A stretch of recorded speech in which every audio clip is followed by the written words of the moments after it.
Kalau di Indonesia sendiri itu ada hampir 1 juta orang kasus banyak ya per tahun itu akan terserang tuberkulosis. Pemimpin dunia itu untuk melihat bahwa ini harus diselesaikan karena TB itu bukan hanya masalah penyakit tetapi membawa dampak katastrofik ya, ekonomi, ya, sosial yang cukup besar bagi penderitanya. Kami berharap sebetulnya dan kami mendorong Indonesia itu bukan hanya ikut mendengar dan mengimplementasi, tapi kita memimpin diskusinya juga. Halo sahabat TB, selamat datang di TB TV. Take action, no discrimination.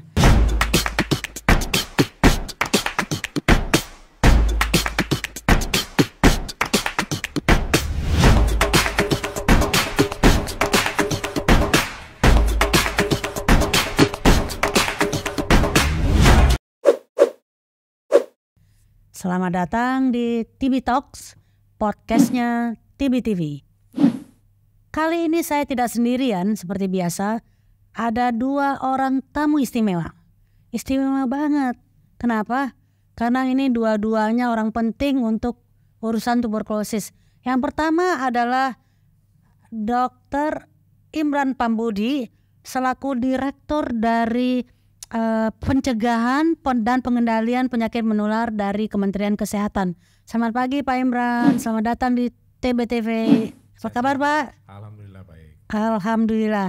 Nah, tamu kita yang kedua yang tidak kalah istimewanya adalah Dr. Nurul Luntungan. Beliau juga orang penting, kenapa? Karena beliau adalah Ketua Yayasan dari Stop TB Partnership Indonesia. Kedua mereka ini akan sangat berperan dalam upaya kita menanggulangi TB di Indonesia menuju eliminasi TB di tahun 2030.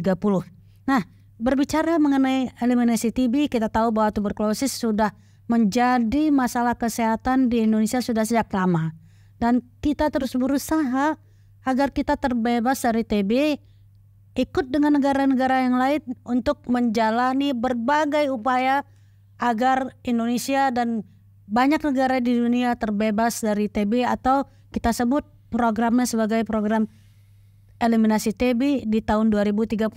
Nah, bukan saja di Indonesia tapi sekarang merata di seluruh dunia. Bahkan di United Nations atau Perserikatan Bangsa-Bangsa, mereka juga sudah mulai memberikan perhatian khusus. Buktinya tahun 2018 sudah ada pertemuan yang disebut sebagai UN High Level Meeting.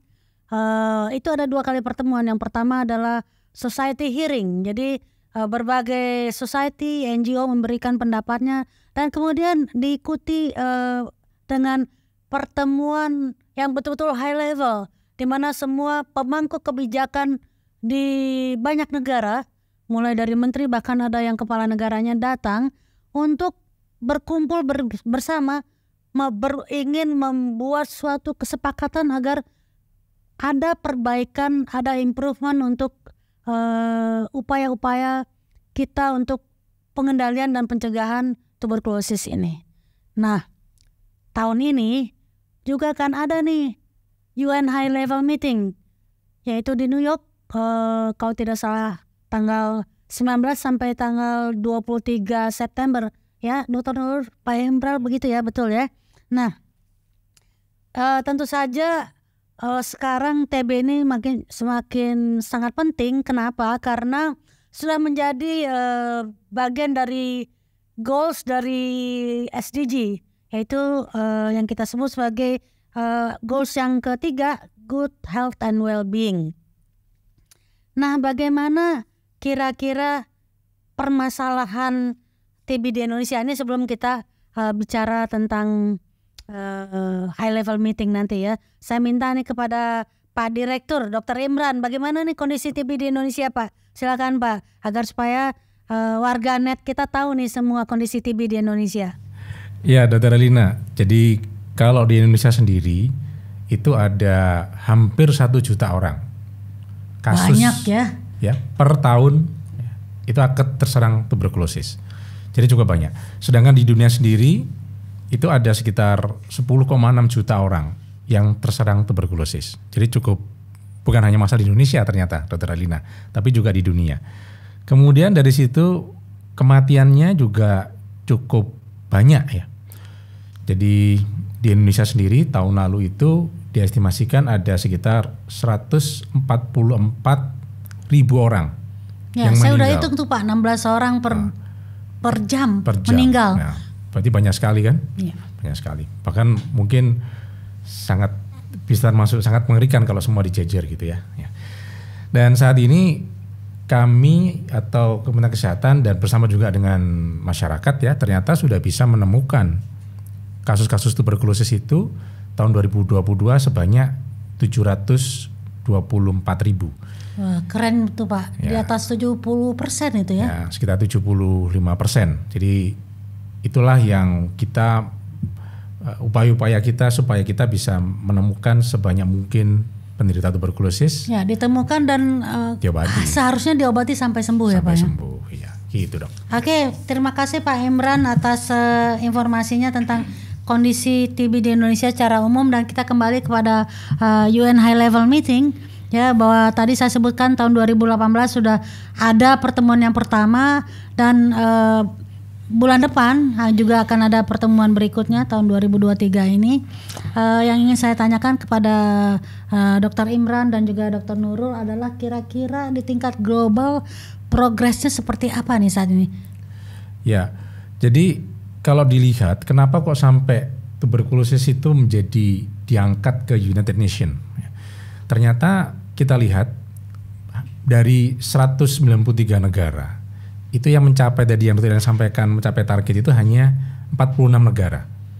Dan itu mungkin kebanyakan malah di Eropa. Jadi yang lain-lain malah belum mencapai. Jadi justru di daerah Asia. Termasuk Indonesia belum ya Pak? Termasuk Indonesia.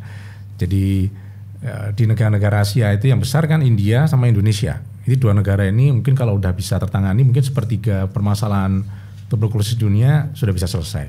Nah, inilah yang membawa pemimpin dunia itu untuk melihat bahwa ini harus diselesaikan. Karena TB itu bukan hanya masalah penyakit tetapi membawa dampak katastrofik ya, ekonomi, ya, sosial yang cukup besar bagi penderitanya. Sehingga perlu diangkat isu ini. Dan tadi Dr. Rina menyampaikan bahwa tahun ini ya, tapi sebenarnya nggak tahun ini saja Dr. Rina.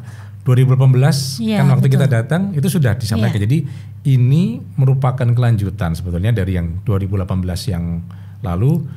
Dilihat lagi apa sih yang perlu ditingkatkan lagi komitmennya dari negara-negara supaya the end of TB 2030 itu bisa tercapai gitu dari Rina. Ya, insya Allah ya Pak ya, mudah-mudahan ya.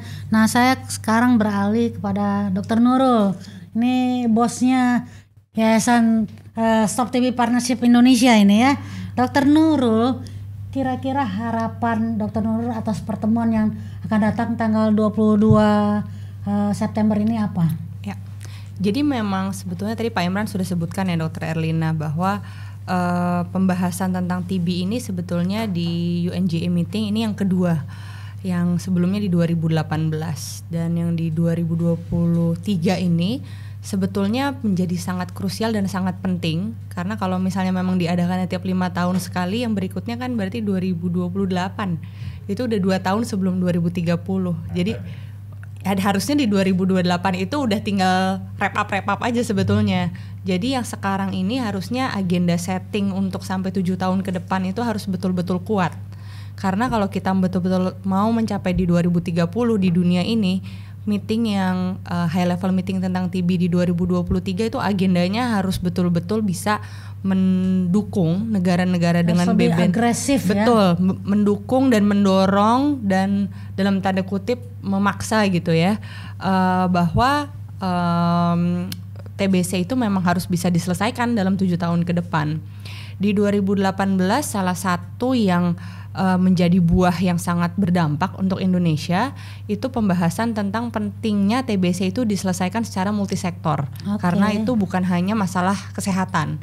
Saat Dr. Saya setuju Erlina banget nih bahwa TB itu bukan hanya masalah kesehatan. Betul. Dan harus diselesaikan bersama-sama. Betul. Terima kasih sudah menyebutkannya kembali. Nih warganet ya, dengerin nih Dr. Nurul ya. Dan itu muncul kemudian setelah 2018 di Indonesia kita mengeluarkan Perpres ya Pak Imran. Perpres eliminasi TBC di mana di Perpres itu dituliskan bahwa masing-masing kementerian, kemudian pemerintah daerah dan juga aktor-aktor non pemerintah itu punya ranahnya masing-masing untuk menyelesaikan TBC, dan itu harus dilakukan, dan itu di bawah mandatnya presiden langsung. Jadi itu yang kita lihat menjadi bagaimana meeting di UNHLM itu bisa berdampak sangat besar. Oke, stop dulu, nanti kita bicarakan khusus tentang Perpres ya. Yes. Saya kembali kepada Pak Imran. Pak Imran tadi kan Pak Imran menyebutkan Indonesia ini bebannya luar biasa, kita nomor 2 di dunia, ini penting nih perannya. Sekarang saya ingin tanyakan kepada Pak Imran, dalam pembahasan nanti di high level meeting di PBB ini, kira-kira bagaimana nih posisi dan peran Indonesia? Jadi Indonesia sendiri itu kan harus, tadi Dr. Dina, karena kita itu mempunyai beban yang besar, kita mempunyai kepentingan yang banyak terhadap deklarasi ini, sehingga kita harus juga berkumpul ya, menyatukan resources ya, dukungan dari negara-negara lain. Jadi kita tuh bergabung dengan 77 negara yang lain untuk bisa mendukung agar deklarasi tentang tuberkulosis ini bisa dilakukan atau didapatkan pada saat UNHLM. Nah, karena kalau sendirian biasanya memang susah, karena agenda politik masing-masing negara kan juga berbeda-beda. Yang penting juga tadi bahwa apa sih kalau yang didapat dari deklarasi ini itu kan artinya adalah kita ingin menyampaikan bahwa tadi menyambung juga dengan dari Dr. Nurul bahwa stakeholder itu semua harus mempunyai kontribusi yang kuat. Yang kedua, kontribusi ini bukan hanya dukungan ngomong ya, tapi juga harus ada dukungan uangnya juga, gitu kan. Nah, karena kita tahu bahwa negara-negara yang maju itu mempunyai dana-dana juga untuk mengatasi permasalahan TB, HIV, gitu kan, malaria di Global Fund. Itu harus cukup nih dananya agar bisa membiayai penanggulangan tuberkulosis di global. Nah, selain itu juga deklarasi ini akan menjadi payung ya bagi pembuatan aturan-aturan di negara-negara tadi. Jadi biasanya mengacu kan, kalau kita membuat undang-undang itu acuannya apa nih? Kalau acuan globalnya ada, itu akan lebih mudah didapatkan. Gitu tadi. Oke, Pak, UN High Level Meeting ini kan juga suatu peristiwa yang sangat penting ya. Sehingga saya dengar kementerian juga akan mengupayakan berbagai pemangku kebijakan yang high level juga tingkatnya di Indonesia untuk hadir. Ya. Nah, pertanyaan saya adalah mengapa sih pemangku kebijakan ini yang terutama pemangku kepentingan TB yang tingkatnya tinggi ini harus hadir untuk ikut membahas TB di UN High Level Meeting ini? Iya, namanya UN High Level. Nah, jadi memang yang datang ke situ adalah yang diminta adalah orang-orang yang bisa mengambil keputusan. Ya, artinya keputusan itu kalau dia disampaikan, maka dia harus komit dan menerjemahkannya itu ke dalam aturan-aturan yang ada di negara-negara tadi. Nah, karena dia kalau tanda tangan declaration itu harus ada willingness ya, bahwa saya harus bisa mewujudkan ini di negara masing-masing gitu. Ya, jadi kira-kira Pak Menteri hadir nih, Pak Imran? Pak Menteri Kesehatan. Ya, yang terjadwal sih yang kita tahu ada Pak Menkes, kemudian Menko PMK juga datang. Juga kita rencanakan karena 2018 beliau datang. Waktu itu Bu Puan datang. Ajak Pak Luhut juga, Pak. Iya, moga-moga. Oke. Nah, saya sekarang ingin ke Dr. Nurul nih. Saya tahu dan mendengar bahwa Stop TB Partnership Indonesia itu sedang berusaha mengajak Presiden RI Pak Jokowi untuk hadir. Saya dengar bahkan kan Anda dan teman-teman dan juga para pendukungnya nih banyak yang dukung Stop TB Partnership nih membuat surat terbuka ya. Nah, bagaimana nih progresnya? Apakah sudah ada respon dari pihak istana bahwa Presiden kita Pak Joko Widodo akan hadir pada pertemuan ini?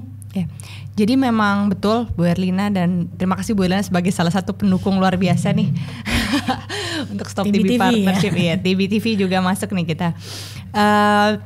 Jadi untuk surat terbuka sudah dikirim, dan itu juga bukan hanya Stop TB sendiri tapi juga dengan mitra-mitra yang mendukung lainnya. baik individu maupun organisasi. Dan memang untuk Pak Presiden Joko Widodo kita mengharapkan dukungan, memang sebetulnya high call-nya untuk beliau hadir di sana. Cuma kami tahu bahwa Pak Presiden sendiri tuh komitmennya untuk TBC sangat besar, dan sebetulnya banyak hal yang sudah direncanakan juga untuk mendukung high level yang sebetulnya dilakukannya nanti mungkin di dalam negeri ya Pak Imran. Jadi kemarin sudah ada ratas tentang TBC, dan tindak lanjut dari ratas TBC itu adalah serangkaian kegiatan bersama Pak Presiden. Dan kami harapannya sebetulnya kalaupun Pak Presiden misalnya, karena memang Pak Presiden yang sekarang ini agak unik, nggak pernah datang ya ke UNGA selama 10 tahun beliau menjawab tuh belum pernah sekalipun beliau udah hadir gitu tadinya. Ya, tapi mudah-mudahan dengan ada podcast ini bakal ada yang mendengar nih. Betul. Orang-orang dekat Pak Presiden yang mungkin bisa menyampaikan, dan mudah-mudahan Pak Presiden meluangkan waktunya, walaupun saya tahu ini sekarang sedang menghadapi kondisi politik yang juga penting karena akan ada pemilu, tapi siapa tahu jangan pernah putus berharap. Betul. Bisa jadi Pak Presiden mau setelah mendengarkan Dr. Nurul bicara di sini ya. Sebetulnya memang harapan kami itu Pak Presiden mendukung strategi ini, karena dari Indonesia sendiri tadi mungkin menyambung jawaban harapan dari UNHLM ya. Kami berharap sebetulnya dan kami mendorong Indonesia itu bukan hanya ikut mendengar dan mengimplementasi, tapi kita memimpin diskusinya juga gitu Bu Erlina. Ya, itu keren tuh kalau bisa kejadian ya. Mudah-mudahan bisa ya. Iya. Oke. Saya doakan bisa. Terutama untuk yang tadi Pak Imran bilang mengenai dukungan dan investasi. Yang kemarin sebetulnya Indonesia sudah menggempur-gempurkan isu investasi di TBC ini dari G20 ya Pak Imran ya. Dari kita menyelenggarakan side event TB G20, kita mendorong bahwa investasi di TB ini harus sangat serius. Nah, itu bisa dibicarakan nanti di New York ya. Betul. Oke. Baik, saya sih berdoa sekali karena saya juga sebagai dokter paru mimpinya bahwa TB itu nggak jadi masalah lagi ya. Mudah-mudahan Pak Imran dan kawan-kawan dan Pak Menteri juga dan menteri-menteri lainnya berhasil mengajak dunia untuk mensupport Indonesia agar kita berperan penting, karena kalau Indonesia sebagai nomor 2 di dunia, kalau kasusnya declining dan yang sembuh banyak, itu peta dunia juga akan berubah. Betul. Jumlah kasus dunia juga akan berubah. Jadi memang penting sekali posisi Indonesia, dan penting juga bahwa negara lain mensupport Indonesia, begitu ya. Oke. Nah tadi kan Anda berdua sudah bicara tentang Pepres nih. Kira-kira Pepres ini ada nggak keterkaitannya nanti dengan pertemuan tingkat tinggi di PBB ini? Dan kira-kira strateginya bagaimana nanti implementasi sampai di Indonesia kembali? Ya, jadi sebetulnya ada beberapa pemimpin dunia yang sudah membuat komitmen seperti Indonesia. Contohnya India. India itu 2018 sudah Pak Modi ya. Oh iya, India lebih bisa dibilang keren atau gokil ya, mengatakan akan eliminasi tahun 2025. 2 tahun lagi loh ini ya. Ini keren tapi juga gokil menurut saya. Tapi keren banget tuh Perdana Menteri ya. Ya, terus Brazil itu juga membuat Interministerial Committee. Jadi sama seperti di Indonesia gitu ya. Dan Interministerial Committee ini berada langsung di bawahnya Pak Presiden. Presidennya laki perempuan ya, saya lupa tahu. Yang di Brazil. Kemudian di Filipina ini juga mempunyai undang-undang terkait dengan tuberkulosis. Jadi ini hal-hal seperti ini yang saya kira menjadi contoh bagi negara-negara lain bahwa dunia itu perlu pemimpin seperti ini. Gitu. Ya, ini kembali lagi ke Dr. Nurul, tapi Pak Imran juga silakan menambahkan. Tadi kan kita bicara tentang deklarasi politik untuk TB ya, bahwa nanti diharapkan di pertemuan tingkat tinggi ini akan ada deklarasi politik tentang TB. Dan yang ingin saya tanyakan adalah ke Pak Imran dan juga Dr. Nurul, kira-kira apa upaya strategis yang perlu kita segera kerjakan? Jadi bukan konsep-konsep lagi ya, yang perlu segera kita kerjakan di dalam negeri setelah deklarasi ini keluar di pertemuan di PBB ini. any thought? Coba aku dulu. Ya silakan Pak Imran. Jadi kalau dilihat bahwa kesehatan itu kan desentralisasi ya, Dr. Rina ya. Iya betul. Jadi yang perlu dikencarkan adalah bagaimana kepala daerah itu mempunyai tanggung jawab, mempunyai perhatian terhadap bagaimana capaian-capaian tuberkulosis di daerah masing-masing. Karena itu yang menjadi kuncinya. Kalau nanti bupati, wali kotanya itu mungkin sebulan sekali nanya ke Kadinkesnya, gimana TB-nya, itu akan sangat mudah karena dia mempunyai kekuatan langsung. Kalau sampai ke Kemkes itu terlalu jauh, jalur komandonya itu telat. Jadi lebih baik bagaimana kita bisa mengempower gitu ya, memaksa tanda kutip kepala daerah itu agar bisa betul-betul perhatian terhadap tuberkulosis. Itu yang paling kuat menurut saya. Selain tadi adanya dukungan dana. Kembali lagi dukungan dana itu kan kalau Pemda dia punya APBD, dia bisa switching secara lebih cepat daripada kalau di Kemkes gitu. Kalau di pusat. Oke. Dr. Nurul nih, kalau Pak Imran kan bicara tentang Pemda punya dana. Dr. Nurul punya pendapat nggak tentang bagaimana kalau dana ini juga kita upayakan ada advokasi ini kan kegiatan Stop TB Partnership banyak advokasi ya. Kepada filantropik Indonesia, orang kaya Indonesia tuh banyak banget loh. Nah, apakah ini juga ada salah satu upaya strategis yang sedang ditempuh oleh STPI ini? Jadi memang kalau untuk STPI sendiri salah satu upaya advokasi yang menjadi fokus kita sebetulnya adalah untuk melibatkan lebih banyak private sector, Bu Erlina. Karena memang di Indonesia sendiri sebetulnya kita cukup banyak butuh punya resource yang tadi Bu Erlina bilang, ada grup-grup besar yang sebetulnya resource-nya juga banyak yang harusnya itu juga bisa dimobilisasi untuk mendukung menyelesaikan masalah TBC di dalam negeri kita sendiri gitu. Dan sebetulnya banyak dari mereka yang sebetulnya menyumbang secara filantropis ke global, tapi dilempar dulu keluar, baru habis itu masuk ke Indonesia. Ya mungkin bagus juga STPI mengadvokasi bagaimana kalau dana tersebut langsung disumbangkan ke dalam negeri. Betul. Dan sebetulnya banyak juga perusahaan-perusahaan besar ya, kalau kita ngomongin misalnya salah satunya TB in Workplace gitu. Salah satu upaya untuk penemuan kasus di tempat kerja itu harusnya bisa didorong oleh pemilik-pemilik usaha. Kemudian juga bagaimana semakin banyak klinik, rumah sakit swasta yang juga menyediakan layanan TBC dan ikut dalam jejaring DPPM-nya Kementerian Kesehatan dan Dinas Kesehatan, supaya orang-orang itu pasien-pasien TBC bisa kalau mau berobat itu punya pilihan, karena kadang ada yang memang lebih prefer ke klinik swasta misalnya. Ya, boleh aja. Betul, boleh aja, dan ternyata kan memang datanya 75% ke swasta dulu kan, ke vaskes swasta. Nah, itu yang sebetulnya dari Kementerian Kesehatan, program dari timnya Pak Imran itu sudah ada untuk private sector engagement.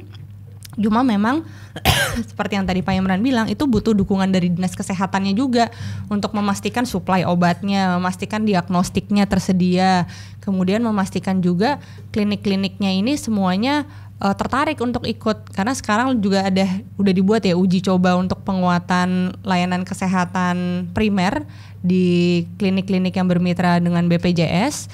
Itu nanti mereka akan mendapatkan insentif finansial kalau memberikan layanan TBC. Harapannya kualitas layanannya juga meningkat dan pasien-pasien itu semuanya juga semangat gitu berobat TBC-nya. Itu kan perlu pelatihan, betul, perlu workshop, dan bahkan beberapa fasilitas swasta itu perlu dilengkapi dengan diagnostic tool atau alat-alat diagnosis yang saat ini mulai banyak yang canggih. Dan saya kira juga ini nggak bisa semuanya ditanggung oleh kementerian juga. Nah, betul, barangkali dari STPI bisa mendekati para konglomerat Indonesia tuh banyak loh. Ada itu daftarnya nih, anak-anak tolong cari ini dan kasih ke kita nanti ya, diidentifikasi, nanti kita ngamen ya dari satu pintu ke pintu. Tujuannya cuma satu, supaya membantu bangsa Indonesia, membantu pasien tuberkulosis, membantu program dan lain-lain. Oke, dan Dr. Nurul, Pak Imran, sebetulnya juga ada suatu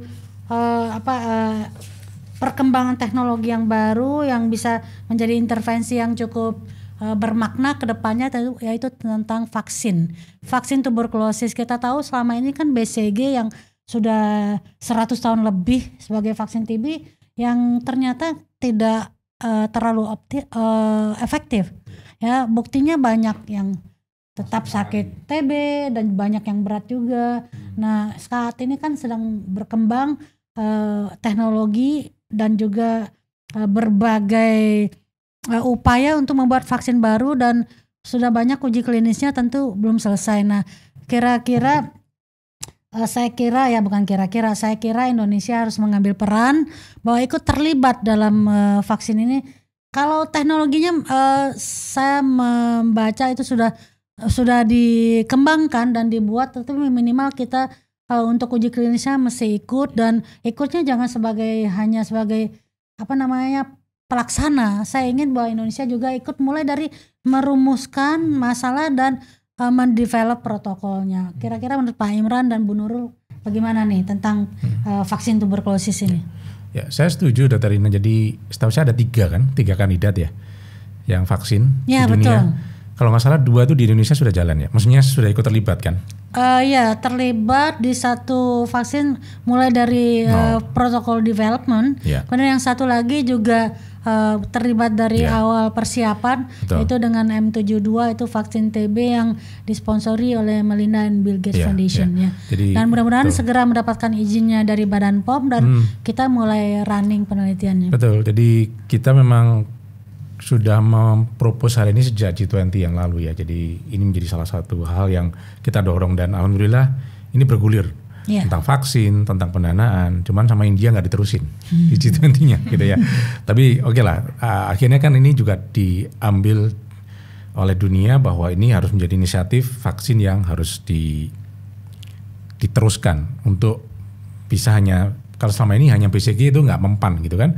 Jadi ada sesuatu yang baru. Cuman kan vaksin ini paling bisa selesai, nggak bisa dalam tahun ini ya Dr. Dian, paling 3 tahun lagi kan? 4 tahun malah 4 tahun. Karena kan harus diikutin. Ya justru itu, selama 4 tahun ini kan kalau kita hanya mengandalkan vaksin saja tidak bisa. Jadi tetap penemuan kasus itu harus ditingkatkan. Dan sekarang juga cukup banyak teknologi-teknologi yang bisa untuk melakukan penemuan kasus dengan cukup efektif. Dan harganya juga tidak terlalu tinggi. Salah satunya menggunakan screening X-ray, gitu kan? Ya, betul. Dengan menggunakan artificial intelligence. Nah, ini jelas salah satu yang kita sebenarnya sudah gunakan sejak 2 tahun yang lalu kan. Tapi waktu itu kita gunakan di penjara. Kemudian yang tahun lalu sudah di komunitas. Tahun ini akan lebih banyak lagi, gitu. Mudah-mudahan bisa ke daerah-daerah yang remote ya Pak ya, yang terpencil ini bisa dilaksanakan. Baik, ini kita sudah menuju akhir dari podcast ini. Barangkali ada closing statement, kata penutup dari kedua tamu kita yang istimewa ini. Silakan, siapa mau duluan, gak usah rebutan. Gantian ya, silakan. Okay. Mungkin dari saya mewakili tim dari Stop TB Partnership Indonesia. Yang ingin kami dorong sebetulnya adalah bagaimana dunia dan Indonesia mengambil posisi leadershipnya dan menunjukkan leadershipnya yang sebetulnya sudah luar biasa dengan menunjukkan temuan kasus setelah pandemi kemarin naik langsung 75%. Itu kita memang betul-betul bisa mendorong bukan hanya investasi yang lebih banyak, tapi investasi yang lebih smart. Jadi supaya kita betul-betul merasakan hasil dari investasi itu dalam 5-7 tahun ke depan. Itu yang betul-betul menurut kami itu sangat krusial, investasi di tingkat global mungkin untuk penemuan tadi diagnosis yang lebih cepat, obat yang lebih pendek, vaksin yang efisien dan juga efektif, serta juga investasi di dalam negeri karena sumber daya kita selalu terbatas ya Pak Imran, selalu terbatas kalau nggak semakin terbatas gitu nanti ke depannya. Tapi kita harus bisa melihat di mana resource itu harus dialokasikan dan siapa yang betul-betul harus mengambil peran untuk mendorong investasi ini. Termasuk kalau di nasional ini juga dinas-dinas kesehatan harus berperan aktif.